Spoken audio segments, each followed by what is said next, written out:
Hello. Hi. Good evening, sir. I want to ask you that I have 2 kids and I am on 2.5-year visa. And my visa is... Hello? Yeah, I'm listening to you. Yeah, my visa is going to renew in November again. And in 2 kids, one of my daughter is from India. And she is now 15 years old.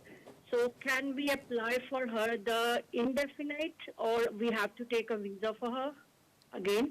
All right. Thank you so much for your call, ma'am. Normally what happens is that when your children have been living here, who are born here, and they've lived here for 10 years continuously, they can apply for indefinite leave to, I mean, technically they straight away apply for registration as a British citizen. Or their children who are not born here but have lawfully completed 10 years, even coming to a certain age, they can apply for indefinite leave to remain. I think you're referring to whether we could, because there is an element within the Home Office where they say that anybody can make an application for settlement. Now, if you're referring to that element, that perhaps we could make an application for settlement for her on the basis of discretion, then the discretion is 100% with the Secretary of State. I cannot turn around and say to you, oh, in certain scenarios, we've known the application was made and settlement was granted. In fact, I'll tell you something interesting as far as the Home Office is concerned. Because I've been involved with these applications for many years, a lot of these parents, where the children live 7 years of their life in this country, of course they have to go on the 10-year route. A lot of these children, by the time of the second and third extension, were almost 17, 18 years of age, meaning they were coming to an age where they had to attend university. And because of the current status, because they did not have indefinite leave to remain, they were not given student finance unless they appealed to the university for a, you could say, university grant or a scholarship. The student finance companies were not giving them any loan because they said you must have indefinite leave to remain. And their parents started making application for settlement on the basis that, look, our child is here, you said to our child that they can stay here after 7 years, and after 10 years you're going to give them indefinite. Now because they're going to university, give them indefinite. In response to that, Home Office actually changed the policy, and in the new policy document, I don't know if it's still upgraded, they said that if you make an application for settlement on the basis that your child is about to go to university, and because of that reason you want indefinite so they could be treated as a local student, as a resident, and they be given student finance, we will not accept those applications. So the Home Office is quite stringent on that criteria. So all I'm saying is that because it's a discretionary policy, that anybody can apply for settlement. If you have the resource, you have the money to pay for the legal fee, to pay for the Home Office, then you can give it a try. But there is no precedent, like there are precedent that although this is a discretionary policy, that any child born in this country who comes to the age of 10, continuously lived here, they'll be given registration as a British citizen. It's a discretionary policy, but they do apply discretion in favor of the applicant. But these children who come under the 7-year route, I have not seen too many cases I could turn around and say to you, yes, oh yeah, you apply for SETO, they'll give settlement, because I've not seen that to be the case. So perhaps you have to reconsider your options. But if you have the resource, you have the money, then of course you can give it a try. But remember, there is no precedent, like, I don't know a lot of cases where people have made this application under the discretionary rule that, oh, my child is 15, please give them settlement because they'll be adult very soon and they'll be going to university very soon. I presume that's what you're thinking at. Then I'm not seeing that the Home Office is being favorable to those applications.